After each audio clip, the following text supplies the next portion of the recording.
Mois de septembre plutôt chaud pour la saison. Clichy-la-Garenne, rue des Cailloux. Un événement est sur le point de bouleverser le quotidien des habitants de la résidence Olympe. En effet, un camion de déménagement vient stationner devant le bâtiment Hermès. De ce camion sort une femme, la trentaine, mais faisant bien plus jeune que son âge. Elle arbore un style plutôt décontracté, jean et basket.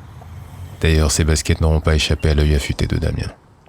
Ce dernier, qui en plus d'être un expert dans le domaine de la sneakers, comme il aimait à s'en vanter, était également bien informé des moindres faits et gestes se déroulant au sein de la résidence. Rien ne lui échappait. Alors lorsqu'il vit ce camion arriver, son réflexe fut bien évidemment d'aller à la pêche aux infos. Et il faut dire que cette nouvelle arrivante, en plus de ses magnifiques baskets, était plutôt très mignonne. « Bonjour mademoiselle ». Visiblement, Damien espérait, grâce à l'utilisation d'une de ses multiples techniques, dites infaillibles, du moins selon lui, pouvoir obtenir le prénom de l'inconnu. En fait, c'est le moment où vous me donnez votre prénom. Permettez-moi de vous dire que votre petite paire de Air Jordan 1 est tout simplement délicieuse. Vous ne voulez vraiment pas me dire votre prénom? Bon, ok. Moi c'est Damien, mais tout le monde m'appelle Dame Dame. Donc vous êtes? Dame Dame était très insistant, mais pas méchant. Au pire un peu maladroit, et l'inconnu le remarqua. Ma paire est donc délicieuse. C'est une première. Enchantée, Dame Dame. Moi, c'est Fanny. Mais dis-moi, attends, quel âge as-tu? Alors, ne vous fiez surtout pas à mon apparence. Malgré mes 16 ans, j'ai la maturité d'un homme de 30 ans. Fanny ne put s'empêcher d'éclater d'un fou rire. Non, détrompe-toi. Je voulais juste vérifier un point. Ne serais-tu pas le frère de Marie-Florence? Oh, visiblement, vous connaissez ma sœur. Elle a Londres depuis 8 ans maintenant, elle est blogueuse et travaille sur un projet du nom de Womo, avec lequel elle va révolutionner le monde du blogging. Effectivement, je connais bien ta sœur. Nous avons grandi ensemble, Jacques Prévert, Pasteur, Jean Jaurès, Newton, de la maternelle au lycée, nous étions dans la même classe. Nous étions les inséparables, jusqu'à ce que les aléas de la vie nous séparent. Ah, je comprends mieux. Donc, vous connaissez les environs en fait. Dame Dame se mit à balbutier, réalisant qu'elle l'avait connu alors qu'il était tout bébé, et qu'à ce moment, c'est elle qui avait son âge. Du coup, je peux peut-être vous aider pour le déménagement? En effet, Fanny était familière des lieux. L'évocation de Marie-Florence la replongea dans ses souvenirs. Les parties de cache-cache jusqu'à pas d'heure, les parties d'élastique, de Marelle, les parties de console chez Marc-Antoine, la fois où elles avaient transformé le salon en parcours du combattant, ou encore la fois où elles avaient attaché Marc-Antoine, pieds et poings liés, dans le dos, et le pauvre s'était ouvert le menton en trébuchant. Ce jour-là, elles avaient eu peur. Peur de la punition qui aurait dû les attendre, mais Marc-Antoine n'avait rien dit, pas un mot. D'ailleurs, qu'était-il devenu? Un sentiment de nostalgie commença à l'envahir, lorsqu'elle fut arrachée à ses pensées par une petite voix dynamique. Maman, si on veut aller au petit coin. Cette voix, c'était celle d'Ismar. Ismar qui était le diminutif d'Ise Marley, la fille de Fanny. Elle passa sa tête par la fenêtre du camion, de façon à se rendre bien visible, et lança un « Oups, pardon, bonjour monsieur, je m'appelle Ismar. » à destination de Dame Dame. Attendez, me voilà passant en quelques minutes de l'âge de bébé avec la mère, puis devenant adulte avec la fille. Elle m'a quand même appelé monsieur. Ce qui ressemble à s'y méprendre à des montagnes russes, via la pyramide des âges. Et le tout à très vive allure. Ça va finir par me donner le tournis tout ça, se dit Dame Dame intérieurement. Néanmoins cela l'amusa, et il lui répondit par un sourire. Il est vrai que la bonne humeur d'Ismar était communicative. Même lorsque sa mère rentrait à la maison après une journée compliquée, le sourire et le visage de sa fille étaient un véritable antidote face à n'importe quel petit coup de mou. Difficile d'y résister.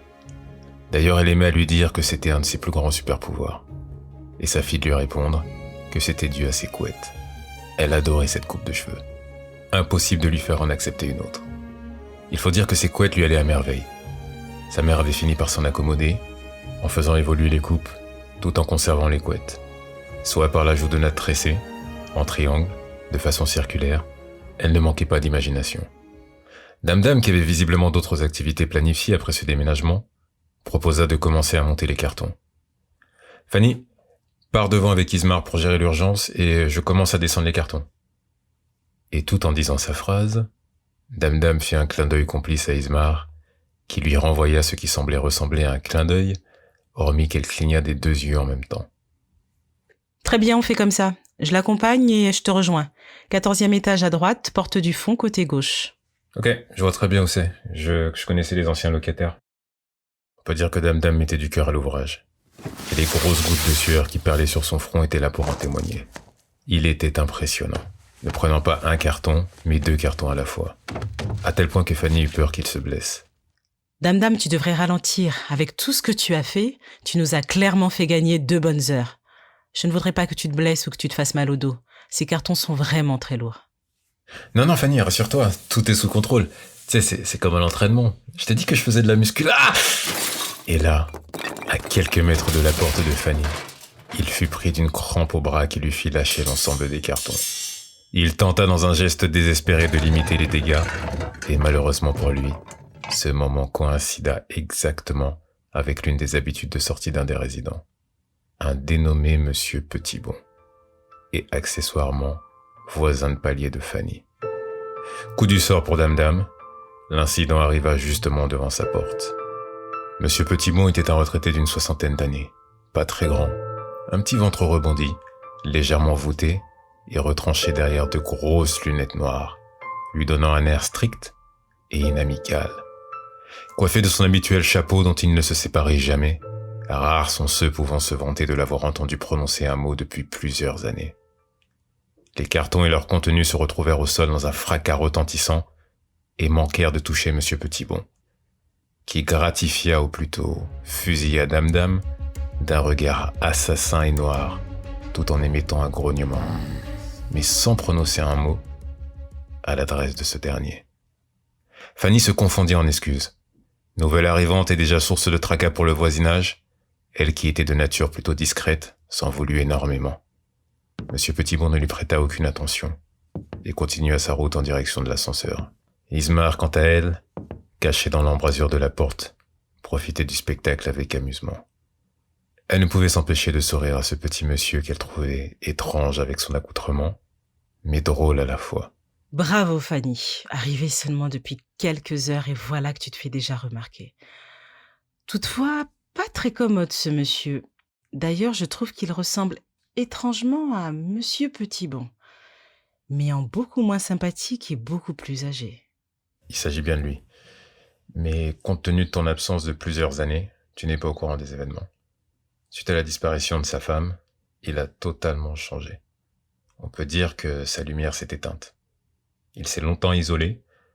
Maintenant, il lui arrive de sortir, ce qui n'était pas le cas. D'ailleurs, quand on ne le sait pas, on pourrait prendre le raccourci de le traiter de vieux grincheux. Mais bon, une fois qu'on connaît l'histoire, disons que on comprend mieux. C'est tellement triste. Je me souviens d'elle, et lui, c'était notre maître en primaire. Ils formaient un couple admirable et si gentil. Pour nous aider, il nous donnait des cours de rattrapage, et elle nous faisait des gâteaux. Qu'est-ce qu'ils étaient bons, ces gâteaux. D'ailleurs, c'est elle qui lui avait offert ce chapeau. C'est dingue qu'il l'ait encore après toutes ces années. Ah oui, ça il l'a conservé, il ne le quitte pas. Pour le peu de fois où on peut le croiser, tu peux être sûr que lorsque tu croises Petitbon, il y a le chapeau qui va avec. Lança Dame Dame plein d'ironie. Dame Dame, stop. Tu es loin d'imaginer ce que cet homme a pu faire pour tous les jeunes. Tu pourrais faire preuve d'un peu plus de respect. Dit Fanny tout en serrant les traits de son visage. D'accord, c'est vrai, il a été également mon maître. J'ai aussi connu la période goûter et cours de soutien chez lui avec sa femme. Ah, qu'est-ce qu'ils étaient bons ces gâteaux. Un délice. Mais j'ai l'impression qu'il est devenu quelqu'un d'autre et je l'arrive presque à oublier. Enfin, bref. Ok, pardon. Sinon, tu avais noté la référence de ma punchline ? Le chapeau qui va avec, non ? Sans qu'elle ait besoin de lui répondre, Dame Dame comprit qu'il était préférable de se remettre au travail et d'en finir au plus vite. La nuit était sur le point de tomber, lorsque Dame Dame posa le dernier carton. Ça y est, il venait de venir à bout de cet exigeant déménagement. Merci beaucoup, Dame Dame, tu as été d'une grande aide. C'est incroyable, tu ne me sens même pas fatiguée. Si tu aimes les gâteaux, dès que nous serons bien installés, je t'en déposerai. Et j'en déposerai également à Monsieur Petitbon. Avec grand plaisir, Paulette, tu sais, je fournis plus d'efforts à la salle, c'était rien. Et merci par avance pour les gâteaux et bonne chance avec Petit Bon. Lança Dame tout en rigolant, en s'éloignant en direction de l'ascenseur. Une fois à l'intérieur et à l'abri des regards, il observa dans la glace son t-shirt imbibé de sueur. Les diverses marques sur ses bras, ses mains, son ongle retourné, et se plia en deux. Tout son corps le faisait souffrir. La somme des efforts cumulés venait lui rappeler à quel point il avait dépassé ses limites. Que ne ferait-on pas pour impressionner une femme? Il ne l'oublierait pas de sitôt ce déménagement, et son corps non plus. Quelques semaines s'étaient écoulées depuis leur arrivée. On peut dire que Fanny avait le sens du goût et de l'esthétique. Tout en étant très minimaliste, sa décoration intérieure était d'une grande beauté, et il y faisait bon vivre. Ce petit 2 pièces, elle en avait fait un véritable petit nid douillet. Elle avait commencé en optant pour un papier peint avec effet crépi, sur lequel elle avait utilisé une couleur sable pour les 2 pans de murs adjacents, et des tons ocre et orangés pour les pans restants. Au milieu trônait une table basse, en bois noir surmontée d'un plateau de verre de la même couleur, et non loin de là, un magnifique canapé d'angle couleur crème. Le salon était une pièce très lumineuse. Elle avait fait le choix de stores vénitiens pour ses porte-fenêtres à double vantaux, chacun d'eux disposé aux 2 extrémités de la pièce. Et entre ces derniers, une table à manger rétractable adossée au mur, sur laquelle étaient disposées des bougies parfumées de différentes couleurs, orange, violet, vert. Un visuel subtilement coloré et parfumé. Elle ne l'ouvrait que lorsqu'elle recevait. Juste au-dessus, accrochée au mur, une magnifique horloge sablée qu'elle avait ramenée d'un de ses nombreux voyages. Mais dans ce cas précis, il s'agissait de son séjour à Dakar il y a quelques années de cela. Elle en gardait un très bon souvenir, notamment la découverte de cette fabuleuse chanteuse, Maya Abdul, lors de son passage à l'Alchimia. Que de bons souvenirs. En entrant chez elle, seul un œil averti aurait pu deviner à quel point Fanny avait eu l'opportunité de parcourir le monde. Chaque élément décoratif était une subtile référence à un de ses nombreux déplacements sur les différents continents. De l'Afrique à l'Amérique, en passant par l'Asie, sans oublier l'Europe. Et c'est cela qu'elle souhaitait transmettre, en mettant tous les sens à contribution. Les objets et les couleurs venaient stimuler le visuel, des bougies parfumées ou des bâtons d'encens venaient titiller l'odorat. La musique lounge qu'elle aimait à mettre en fond sonore venait bercer l'audition. Le kinesthésique était quant à lui la somme de toutes ces expériences sensorielles qui provoquaient des frissons et une sensation de bien-être. Et le goût dans tout ça, me direz-vous. Fanny avait cette faculté d'apprendre, juste en regardant, et cette facilité de reproduire, et elle avait su capitaliser sur ce don durant ses différentes excursions, et chacun de ces petits plats était une nouvelle occasion de voyager. Mais cette fois, dans le monde merveilleux des goûts et des saveurs. En revanche, pas de télévision. Elle préférait privilégier et stimuler la créativité de sa fille en favorisant le développement de son imaginaire, au travers de jeux de société ou de jeux qu'elles avaient inventés. D'ailleurs, sa fille était tout pour elle. Elle était prête à tous les sacrifices.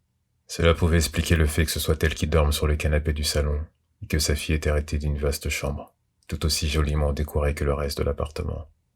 Ce lien les unissant s'était d'ailleurs renforcé suite à la disparition du père d'Ismar, conséquence d'un terrible accident survenu juste quelques jours après sa naissance. 4 décembre, 20h15. Ce jour-là, Cassie était encore sur son petit nuage. Sa femme venait de lui offrir le plus beau des cadeaux, un enfant, une petite fille. Elle avait 2 jours. Et elle s'était fixé comme objectif de venir chaque jour à la maternité, avec un bouquet de fleurs et un cadeau pour la petite, jusqu'à ce qu'elle quitte l'hôpital. L'émotion qu'il avait ressentie en prenant sa fille dans ses bras pour la première fois était encore présente et vive. Et à ce moment, il s'était dit qu'il pourrait aller au bout du monde pour ce petit être. L'hôpital était à 300 mètres, plus qu'un passage piéton à traverser, et il pourrait à nouveau sentir l'odeur de sa fille et serrer dans ses bras sa tendre et douce. Le feu passa au rouge. Perdu dans ses pensées, il s'engagea et ne fit pas attention au véhicule qui arrivait à vive allure. Pour Cassie, le temps sembla se figer. Il se sentit léger, libre. Les images se bousculaient dans sa tête. Sa fille, sa femme. Il essayait d'aller vers elle et plus il essayait, et plus elle s'éloignait. Pour au final, ne plus être qu'un point à l'horizon et puis rien. Le néant. Le chauffeur s'arrêta, ouvrit la porte, posa le pied gauche au sol, il n'osait pas se retourner.